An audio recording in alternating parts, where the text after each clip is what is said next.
A little more of a positive note concerning that. It's just called Love Song for Ferguson. I heard the heart of the city is burning slowly with uncontrollable violent rioting. The quiet sounds of camera shutters thicken every blink. I lose myself in the event, and I will not watch the news because partisan muckrakers usurped televised capitalism decades ago.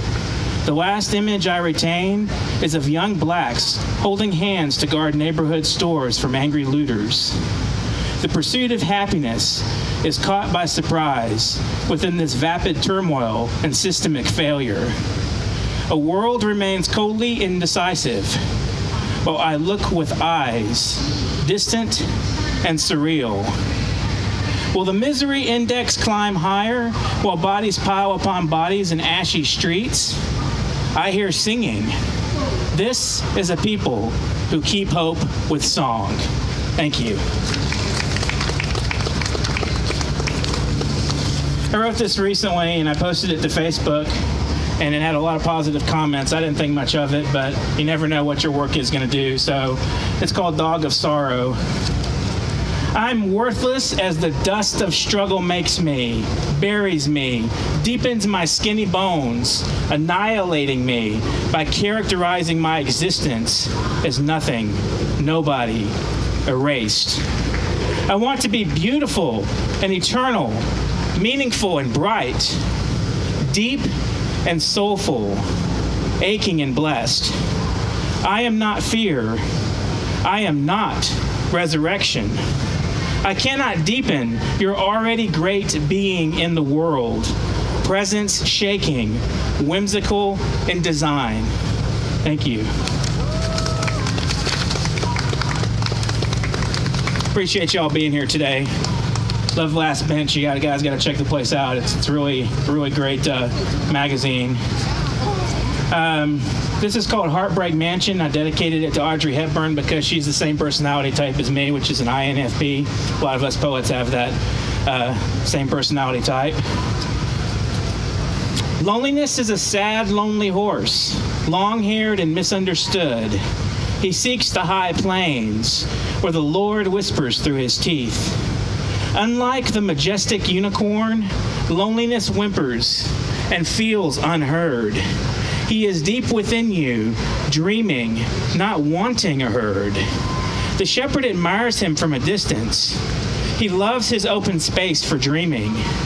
The sunlight strikes his long, beautiful hair to make him come alive in winter. Thank you. You guys having a great time out there? Yeah. All right, love to hear that. This is called Persona. Do you attain vision, or is it you? The night obscures blusters of pride by seeking affirmation, or is it you who seeks? But when the shadow blazes from the substance, a child's eyes, sweet and humility, dance the dawn of death. Now, I know our country tore Syria apart, and it's been in terrible turmoil, so I have this nice tribute poem called Syria Cry Now, Beloved. The governments assure us of sudden enthrallment. The French are opening the floodgates, have opened the sorrow and scream of adorning terror. Some assholes blew the smoke too far, and my machine hand gripped the uterus of silence, tore open the hate, the horror, the fury of nothing. We are banding together now for a variety of reasons. None we know truly. But Canada has it figured out. Selectivity will prevent the masks from raging our sour land. Too many in the United States think Syrians are way too serious. They are capable of anything. Yet human, compassion, yet riots and runaways, windows trashed and broken over all over the world. We wait and know of the tiny breaths that children exhale. I love Syria. She was my bride. I smashed her teeth like clay, dried and hardened. Do you want a simple life? Native and using the smallest hands to peruse a map of an angel's wing. Syria, I love your thought and cloud, the glass figurine of misunderstanding, the cultural misapprehension of your war. No, ambassadors are trapped in pornography. Your beauty is in being lost to time. We know this is our final test.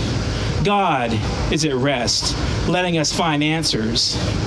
Now, if you hand Satan a hand grenade and tell him to keep it, do you expect him to sacrifice himself, or will he hurl the explosive to kill all else? Syria, you are part of the birthland of our human vision. Thank you. I have a couple more. I also have some books if you want to check them out. This is more of a philosophical poem, and punk rock a lot of times uses what's called a dyad solo. It's just 2 notes played at once, and so I called this dyad solo for Immanuel Kant.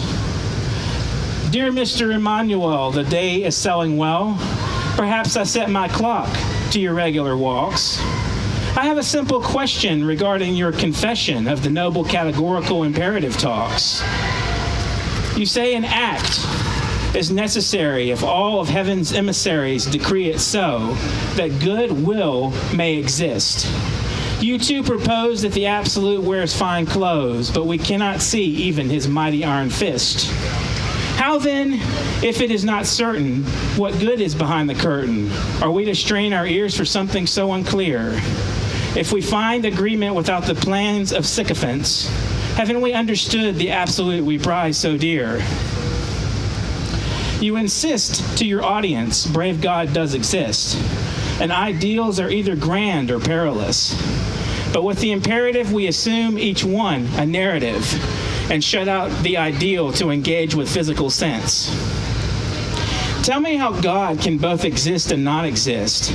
The law of non-contradiction is dangerous.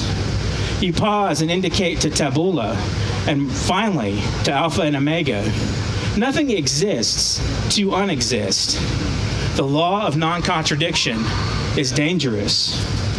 Thank you.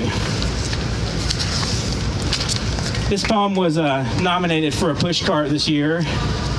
It's called, it doesn't really have a title, but it's from my book, Knows No End, which is the whole collection is a set of introverted soliloquies, I guess you could say. But here's the poem, and then we have one more person coming up.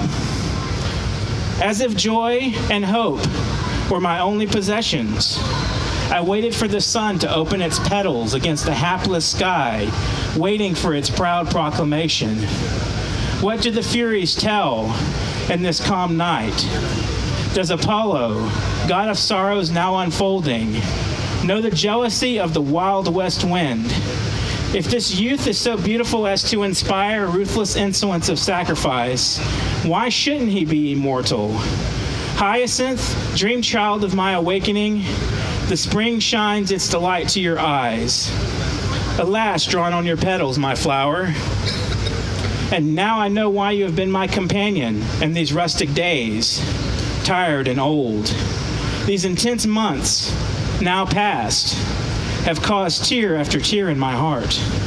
I drift my hand across your white petals, voicing the blood of your sacrifice like a child imitating his father. The frenzy of my hand as wind thrusting the discus toward your soft forehead, creating birth from its silence. Thank you. Now we have Mr. Orange, come on up.